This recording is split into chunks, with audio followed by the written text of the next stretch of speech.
আজকের এই ভিডিওটা অতি গুরুত্বপূর্ণ। দেখা মাত্র প্রত্যেকটা বাংলাদেশী নাগরিক এটা ভিডিওটা শেয়ার করে দিবেন, কারণ আমি যে তথ্যগুলো দিচ্ছি। নমস্কার, আমি তরুণ ঘোষ। আচ্ছা, আপনাদের মনে হয় না যে হঠাৎ পুতিনের সঙ্গে শেখ হাসিনা কেন যোগাযোগ হলো? এই অবস্থায় যোগাযোগ হওয়াটা তো খুব স্বাভাবিক নয়। কেন যোগাযোগ হলো? পেছনের কারণটা কি? নিশ্চয়ই ভাবাচ্ছে, আমাকেও ভাবিয়েছে। তা ভাবার পরে বিভিন্ন জায়গা থেকে প্রশ্নোত্তর পর্ব চলতে চলতে চলতে চলতে খুঁটিনাটি জানতে জানতে একটু সময় লাগে। তো তাতে বোঝা যাচ্ছে এটা যে বাংলাদেশকে নিয়ে একটা ঐক্য করার চেষ্টা করা হচ্ছে। যেমন এসসিও সম্মেলন হচ্ছে সামনে, যেখানে মোদিজি যাবেন, এবং সামনে আবার ব্রিক্সের সম্মেলন আছে। না এসসিওতে বাংলাদেশ আছে, না ব্রিক্সে বাংলাদেশ আছে, অথচ বাংলাদেশের এই ছোট ভূখণ্ডটায় কিন্তু অনেক গুরুত্বপূর্ণ ব্যাপার স্যাপার আছে। আজকে হয়তো তিনটে দেশ মিলে হয়তো সব সাপাই টাপাই করে শেখ হাসিনাকে ওখানে বসিয়ে দিলেন সবাই মিলে। এখন পরবর্তীকালে এখন আমেরিকা পিছিয়ে যাবে, জিও পলিটিক্যাল খেলাটা বলছি, আমেরিকা পিছিয়ে যাবে। কিন্তু 15 বছর 20 বছর বাদে কিন্তু ফের এই চেষ্টাটা করবে। ফলে এই চেষ্টাটা যাতে না করতে পারে তার জন্য এই শেখ হাসিনাকে বাংলাদেশে স্থাপন করে, আওয়ামী লীগকে বাংলাদেশে স্থাপন করে, তারপরে তাকে এসসিও এবং ব্রিক্সের মধ্যে নিয়ে নেওয়া, যে জোটটা গঠন করার চেষ্টা করা হচ্ছে, সেই জোটটায় একটা বড় ধাক্কা দেওয়া, যে এই অঞ্চলে যাতে আমেরিকার উপনিবেশ গড়তে না পারে। আপাতত মায়ানমারে এখন তো একটুখানি বেস টেস্ট করার চেষ্টা করছে আমেরিকা, সেটা নিয়ে পরে ভাবা যাবে। এখন মোদিজি যখন চীনে যাবেন সেই সময়তে নিশ্চয়ই কথাবার্তা হবে, চীনের সঙ্গে কথাবার্তা হবে, তখন জান্তার সঙ্গে মায়ানমারের কথাবার্তা হবে। এখন যা পরিস্থিতি, কাগজে যা বেরোচ্ছে, তাতে কিন্তু আমেরিকার পক্ষে কিন্তু একটা ভয়াবহ অবস্থা আসছে ট্রাম্পের কাছে। এই যে আমাদের নিউজ 18 আমাদের এখানে যেটা বেরিয়েছে, ইন্ডিয়া, চায়না, রাশিয়া যা মন চাইবে তাই করবেন ট্রাম্প, এই দিন শেষ, জোট বাঁধছে বিরোধীরা, মার্কিন অর্থনীতিতে অঙ্ক মেনে ধাক্কা মারার সমীকরণ। সমীকরণটা কিন্তু মারাত্মক সমীকরণ, একেবারে কিন্তু ট্রাম্পের কিন্তু গদি উল্টে যেতে পারে। এ প্রসঙ্গে আমি 4 মাস আগে কি বলেছিলাম সেটাও আমি পরে দেখাবো। তা লিখছে নয়াদিল্লি, খবরটা হয়েছে ওখান থেকে, গত সপ্তাহে গ্লোবাল সাউথ কূটনৈতিক তৎপরতায় ঝোড়ো হাওয়া প্রত্যক্ষ করছে ভারত, চীন, ব্রাজিল, এমনকি বহিষ্কৃত গ্লোবাল নর্থ সদস্য রাশিয়াও সক্রিয়ভাবে আলোচনায় জড়িত। এই গতির বেশিরভাগ মার্কিন প্রেসিডেন্ট ডোনাল্ড ট্রাম্পের আগ্রাসী শুল্ক নীতি এবং ব্লকের ওপর সোচ্চার আক্রমণের জন্য দায়ী করা যেতে পারে। ওজি ব্রিক্স সদস্যদের এই সমাবেশ, যা এখন 5টা নতুন সদস্য দ্বারা সম্প্রসারিত হয়েছে, একটি শক্তিশালী জোট গঠন করছে বলে মনে করা হচ্ছে, যা বিশেষজ্ঞদের মতে মার্কিন ডলারের আধিপত্যকে চ্যালেঞ্জ করা এবং ট্রাম্পের প্রতিদিনের শুল্ক আক্রমণের বিরুদ্ধে লড়াই করার জন্য একটি প্রস্তুতি নিচ্ছে। ট্রাম্প নেতৃত্বাধীন মার্কিন যুক্তরাষ্ট্রের বিরুদ্ধে ব্রিক্সের একটি ভারী প্রতিক্রিয়া সম্ভবত তৈরি হচ্ছে। অর্থাৎ ব্রিক্সের ব্যাপারে কিন্তু এখন আস্তে আস্তে কথাবার্তাটা এগোচ্ছে। এখন চীনের সঙ্গে তো আমাদের তো খুব বৈরিতার সম্পর্ক ছিল। শেখ হাসিনার প্রসঙ্গে আবার আসছে, কেন শেখ হাসিনাকে প্রয়োজন? ব্রিক্সের সঙ্গে বা চায়নার সঙ্গে আমাদের খুব সখ্যতা ছিল না, বৈরিতার সম্পর্ক ছিল। 2019 সালের পর প্রধানমন্ত্রী মোদী কিন্তু চায়না ভিজিট করেননি। আর চীন যখন বিপদে পড়ল তখন ধীরে ধীরে কিন্তু চীন আস্তে আস্তে আমাদের সীমান্ত সমস্যার সমাধান করলো। তারপর আস্তে আস্তে আমাদের মানুষ সরোবর যাত্রা খুলে দিল। এবার বিমান চলাচল শুরু হচ্ছে। ট্রান্সফার অফ টেকনোলজিতে দুই একটা সেক্টর তাকে খুলে দেওয়া হয়েছে। চীন চাইছে ভারতকে সঙ্গে নিয়ে এই বহিঃশত্রুর আগে বিনাশ করো। আমাদের নিজেদের মধ্যে যে ঝামেলা, পুতিনও এখানে অগ্রণী ভূমিকা নিয়েছেন, যে আমাদের নিজেদের ঝামেলা আমরা নিজেরা মিটিয়ে নেব, আগে বাইরের শত্রুকে আটকাও। তো এখন বাইরের শত্রু যেটা আছে, এখন তাকে আটকাতে গেলে ভারতকে দরকার। চীনের ভারতকে দরকার এই কারণে, ভারত একটা বৃহৎ গণতান্ত্রিক রাষ্ট্র এবং তার 140 কোটি জনসংখ্যা, আর সবই হচ্ছে যুব শক্তি, মানে সবই হচ্ছে 30 থেকে 35-এর মধ্যে, 25 থেকে 35-এর কোটার মধ্যে বেশিরভাগ। আর চীনের এজ ফ্যাক্টর একটা চীনের বড় ফ্যাক্টর। ওখানে তো এক সন্তান নীতি হয়েছিল, তারপরে এখন আর কেউ বিয়েও করতে চায় না, আর দ্বিতীয় সন্তান তারা কেউ নিতেও চায় না।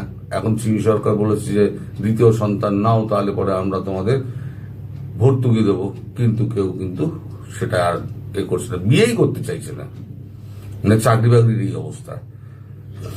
তো খবরে ফিরে আসি। খবর যেটা বলছে, ভারতের সঙ্গে সম্পর্ক মজবুত করার লক্ষ্যে এসসিও সম্মেলন উপলক্ষে প্রধানমন্ত্রী মোদীর সফরকে স্বাগত চীনের। মানে বেজিং এখন এমন উৎসাহী হয়ে উঠেছে, পারলে এখানে এসে ড্রাগন নাচ নাচিয়ে নাচিয়ে মোদীজিকে নিয়ে যাবে। মানে প্যাচে পড়লে সব গাছে ওঠে। তো যাই হোক, এটা খবরটা নিউ দিল্লি থেকে হয়েছে। খবরটা করেছে এবিপি আনন্দ। নিউ দিল্লি থেকে করেছে, ভারত চীন দ্বিপাক্ষিক সম্পর্ক কি মজবুত হওয়ার পথে? আসন্ন সাংহাই কোঅপারেশন অর্গানাইজেশন বা এসসিও সম্মেলন উপলক্ষে প্রধানমন্ত্রী নরেন্দ্র মোদীর সফরকে স্বাগত জানালো চীন। আমেরিকার প্রেসিডেন্ট ডোনাল্ড ট্রাম্পের অত্যাধিক শুল্ক চাপানো নিয়ে বিশ্বজুড়ে যে অস্থিরতা তৈরি হয়েছে, সেই প্রেক্ষাপটে নয়াদিল্লির সঙ্গে দ্বিপাক্ষিক সম্পর্ক আরো মজবুত করতে চাইছে বেজিং, এমনই মত ওয়াকিবহাল মহলের। আগামী 31শে আগস্ট থেকে 1 সেপ্টেম্বর চীনের তিয়ানজিন শহরে বসতে চলেছে এসসিওর আসর। প্রধানমন্ত্রী মোদীর চীন সফরকে স্বাগত জানিয়ে চীনের বিদেশ মন্ত্রকের মুখপাত্র গুয়ো জিয়াহুন বলেছেন, এসসিও গঠনের পর সব থেকে বড় আকারের সম্মেলন হতে চলেছে তিয়ানজিন সম্মেলন।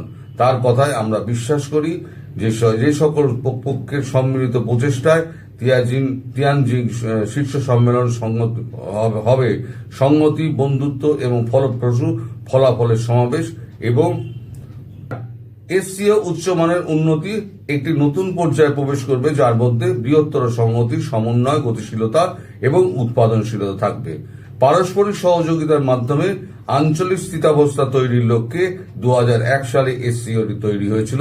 এই ব্লকে এই মুহূর্তে 10টি সদস্যভুক্ত দেশ রয়েছে, যার মধ্যে রয়েছে, ভালো করে শুনবেন, বেলারুশ, চীন, Bharat, Iran, Kazakhstan, Kyrgyzstan, Pakistan, Russia, Tajikistan এবং উজবেকিস্তান। তিয়ানজিনের এই মিটিংয়ে 10 জন সদস্য রাষ্ট্রপ্রধানরা যোগ দেবেন। এখানে কিন্তু বাংলাদেশের নাম নেই।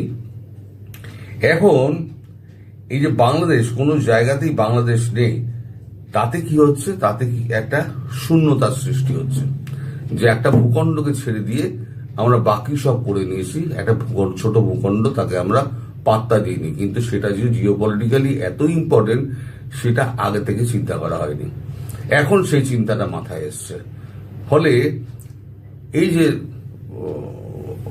আমাদের ব্রিক্সের যে সম্মেলনটা হবে, ব্রিক্সের সম্মেলনটা, এটা তো এসসিও সম্মেলনটা তো বিরাট করে হচ্ছেই, আপনারা শুনতেই পেলেন যে খবরে যেটা বেরিয়েছে, সেখানে প্রচুর দেশকে নিয়ে আসা হচ্ছে, এবং ব্রিক্সের যে সম্মেলনটা হবে, সেই সম্মেলনটা নিয়ে মোদিজি কথা বলবেন চীনের প্রেসিডেন্ট শি জিনপিং এর সঙ্গে, এবং শি জিনপিং এর সঙ্গে যখন কথা বলবেন, তখন নিশ্চয়ই বাংলাদেশ প্রসঙ্গটাও আসবে। যদিও জয়শঙ্করজি চীন যাচ্ছেন, আমার মনে হয় জয়শঙ্করজি না গেলেও হয়তো শি জিনপিং হয়তো শেখ হাসিনার সঙ্গে কথা বলবেন না। যখন মোদিজি উপস্থিত থাকবেন এবং জয়শঙ্করজি উপস্থিত থাকবেন, অজিত দোভাল উপস্থিত থাকবেন, সেই সময়তে শি জিনপিং এর সঙ্গে হয়তো শেখ হাসিনার কথাবার্তা হতে পারে। সেটা আগস্টের শেষের দিকেই হবে, যে কোনো দিন, মানে প্রধানমন্ত্রী গেলে হবে। 31 থেকে 1 সেপ্টেম্বর এই এসসিও সম্মেলনটা আছে, সেইখানে ব্রিক্সের ব্যাপারে কথাবার্তা হবে। এই ম্যাপটা দেখুন, এই ম্যাপটাতে আছে চায়না ওদিকে, আর তার আশেপাশে আছে ভিয়েতনাম, কম্বোডিয়া, থাইল্যান্ড, তারপরে আপনার ওদিকে আছে তাইওয়ানকে ছেড়ে দিয়েছে, Philippines, Brunei, Malaysia, Singapore, Indonesia. এই সাউথ চায়না সি ঘিরে যে বলয়টা রয়েছে, এই বলয়টাকে পুরোটাই নিয়ে আসা হবে ব্রিক্সের আন্ডারে, এবং আফ্রিকান কান্ট্রিগুলোকেও নিয়ে আসা হয় ব্রিক্সের আন্ডারে উইথ বাংলাদেশ। তাহলে কি হবে, এই ভূখণ্ডের পাশাপাশি অঞ্চলে আমেরিকার প্রবেশ নিষিদ্ধ হয়ে যাবে, এবং বিকল্প অর্থনীতির জন্য তৈরি করা হবে ব্রিক্সের মুদ্রা। এবার আমেরিকা কর, দাদাগিরি কর, এখানে শুল্ক চাপাচ্ছে, ওখানে শুল্ক চাপাচ্ছে, যা খুশি তাই করে বেড়াচ্ছে। দর্শক, যখন প্রথম ট্যারিফের ঘোষণা করেছিলেন ট্রাম্প 4 মাস আগে, মনে করুন 4 মাস আগে, তখন আমি একটা ভিডিও করেছিলাম। সেই ভিডিওটা আমি করেছিলাম পৃথিবী বনাম ট্রাম্প। টাইটেলে লিখেছিলাম, এতে ক্যাপশনে লিখেছিলাম, তিনি ক্রুশবিদ্ধ হবেন না তো। আমি কিন্তু আন্দাজ করেছিলাম। এটা বেরিয়েছিল আমার 9 এপ্রিল 2025। এই 2025-এর 9 এপ্রিল আমি করেছিলাম। আমি কিন্তু আন্দাজ করেছিলাম ট্রাম্পের যে কূটনীতি, ট্যারিফ কূটনীতি, এইটাই কিন্তু ট্রাম্পকে মারবে। এখন ট্রাম্প যেটা অবস্থায় পড়েছেন, সমস্ত পৃথিবী বনাম ট্রাম্প এসে দাঁড়িয়ে গেছে। ট্রাম্পের কিন্তু এখানেই মৃত্যু অবধারিত। এবার শেখ হাসিনা এখানে কেন প্রাসঙ্গিক? শেখ হাসিনা এই কারণে প্রাসঙ্গিক, এখন শেখ হাসিনা ছাড়া বাংলাদেশ একটা আনস্টেবল, এটা প্রমাণিত হয়ে গেছে বিশ্বের কাছে। এবং ডক্টর মোহাম্মদ ইউনূস, যিনি এখন অবৈধ সরকার যিনি চালাচ্ছেন, তিনি কিন্তু কোন রাষ্ট্রপ্রধানের সঙ্গে তিনি একাকী বৈঠক করতে পারেননি।